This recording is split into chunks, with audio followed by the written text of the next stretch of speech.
I wanted to talk a little bit about biopsy troubleshooting. I think all of us are biopsying trabecuderms now, and people are kind of confident in what they're doing. If you're not, by the way, we have a setup here. Feel free to come up and learn a different technique or anything like that. But today, I just wanted to go through some ways to reduce your no result rate, because there's nothing more frustrating than doing a biopsy, having a really nice blastocyst, and then finding out that you don't get results. It sets into motion a whole other set of things that has to happen, which is, conversations with patients. Do you now warm that blast, rebiopsy, try again, those sorts of things. So if we can get to a point where we can prevent that and get more results right up front, I think that's better for everybody. Certainly better for the embryologist, but the patients as well.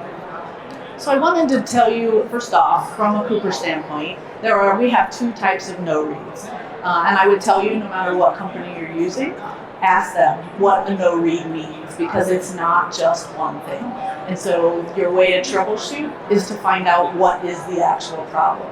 So at Cooper, we have a no intact DNA no read, and we have a quality insufficient. So no intact DNA, the obvious one is you didn't get the cells in the tube, right? I mean, this is common, especially for junior embryologists. We all know that cells can kind of look like just stuff in the dish, and maybe you loaded the wrong thing. Maybe, it didn't get to the bottom of the tube. There's a number of reasons that can happen. But be aware that's a totally different problem than a quality insufficient. The other thing it can be is really poor quality DNA. So either the chunk of cells that you took was not quite big enough, and maybe you thought you had 5 cells, but you just lasered the heck out of the front group, and you really only got 2 intact cells into your tube. That can absolutely lead to a no read. So you want to be careful about that. When I train, and I would tell you, if you guys are training or if you train people, be aware that you do want 5 intact cells. That will really help improve your no read rate. The second thing is the quality insufficient. And so what that tells you is when they get those PCR tubes, they have amplified that DNA. There's definitely DNA there, but the read that it gives is basically all over the board, and no definitive diagnosis can be made from that. So that kind of, when you're looking at troubleshooting, tells you that you did get your cells in the tube. There is DNA there. It's just not good enough quality that we can tell you, what's going on with that embryo. So your troubleshooting path would be a little bit done differently there than it would be in a no intact DNA. So something to be aware of. Okay, so let's first look at some sampling factors that can lead to a no read. So the first off, as we talked about, can just be a poor quality blast. Most labs do better if they have kind of a threshold, say 2 BB or better. Anything under that, we're not going to biopsy it. And the reason is not because we're trying to be mean or anything like that, but because the poor quality blastocysts that you start with, you are more likely to get a no read rate, going back to that DNA problem that we talked about earlier. I know we have all been in the situation where somebody has either a very low blastocyst count, or this is their last time going through, and we feel terrible for them. We want to give them every chance they can to get a good quality embryo transfer.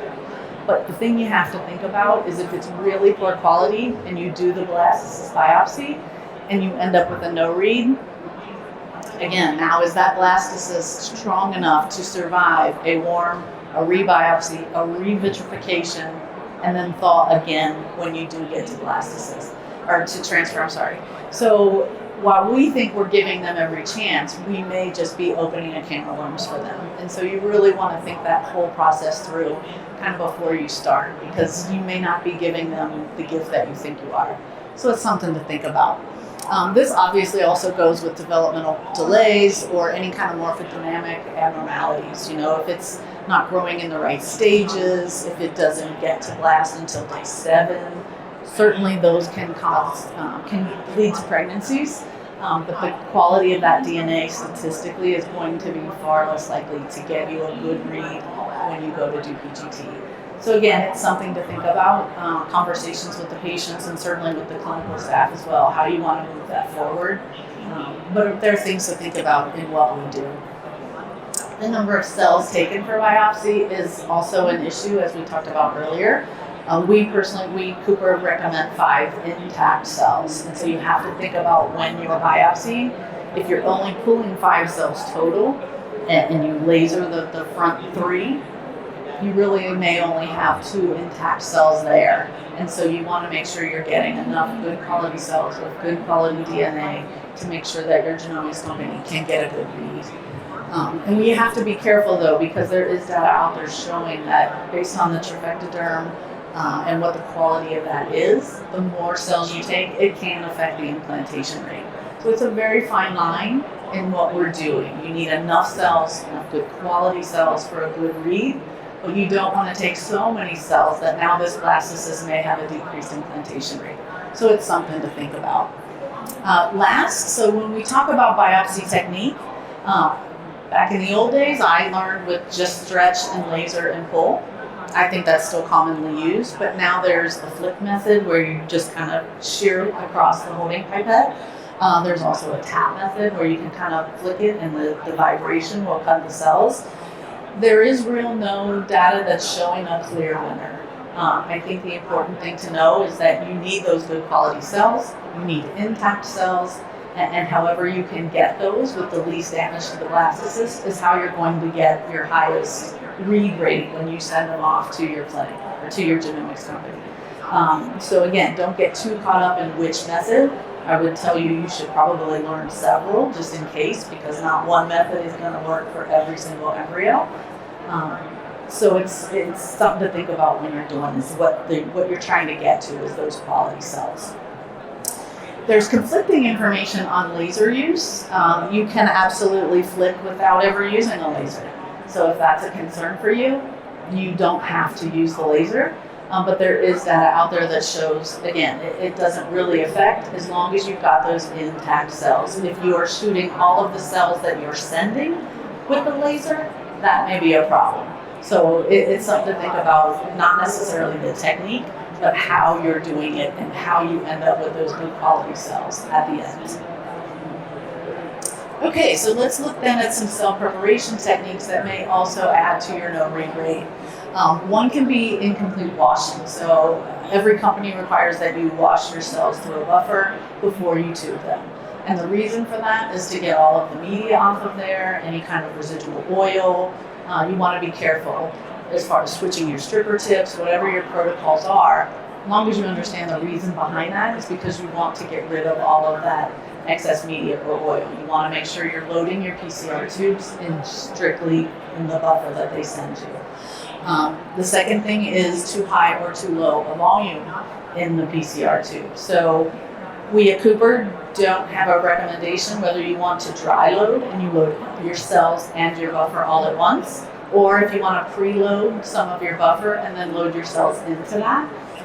Doesn't matter to us. The final volume is what matters. So there are some things you can do if you are loading all at once, like dry loading. Dial your stripper down. Dial it down to 2.5 microliters, which is our requirement. And that way you know, even if you expel your entire stripper into there, you're going to be at the correct volume. Anything too high and the DNA can be diluted. Anything too low and it doesn't properly read. So that's why that volume is really important. So be aware of that. Certainly cells being retained or not processed or not making it into the tube, as we talked about, that would be a no intact DNA. It can get wicked away from on your oil. You could load it if you drag your stripper tip down the side of the tube. It can wick out. You have to be really careful about that. So I would tell you to always try to visualize those cells coming out of your stripper tip and getting into your tube. That way you can 100% say that you got them in there. There are some people who centrifuge afterwards, those little mini centrifuges, just very quickly to make sure everything comes to the bottom. I will tell you that Cooper now centrifuges every tube we get before we test it. So if it is anywhere in the tube other than where we need it, that small centrifugation should bring it down to the bottom of the tube. So hopefully that is also reducing your no-read rate. You want to make sure, obviously, that you close your tubes properly. Make sure they're fully capped. That would not be a good situation, obviously. But then you also, when they're transporting, That's why we say to freeze them, because you want to make sure you keep them at the bottom where you put them. That's really important. So when you're putting them in your freezer, though, you want to make sure that your freezer is stable. I can tell you I have taken calls from customers who, my day 5s I'm not getting reads on, but my day 7s I'm getting reads. That's really opposite of what I would have expected. Come to find out they had a cycling freezer. And so the ones that sat in there for several days had gone through several warming and freezing cycles, which is degrading your DNA. So by the time you ship it off on day 7 or the next day, the DNA quality is just not there. And so you want to be aware of those kinds of things. That is not even an embryologist trick, or a tip. It's just the mechanics behind what's going on. So it really does need to be a big picture and what you're looking at. The other thing I can say, I was just talking to someone who recently stopped hatching on day 3. And so that's kind of a different technique you need to learn. If you are used to just going in and kind of popping those cells off that have herniated, and then you want to go in now on day 5, and you may have to make that herniation in day 5, it may be a slight learning curve. So be aware of that, because if you have to now go in and get your cells, you're not used to doing that, you may not be putting enough good quality cells in your tube that can lead to an overeat. So you want to be really careful about that. So that is all I have.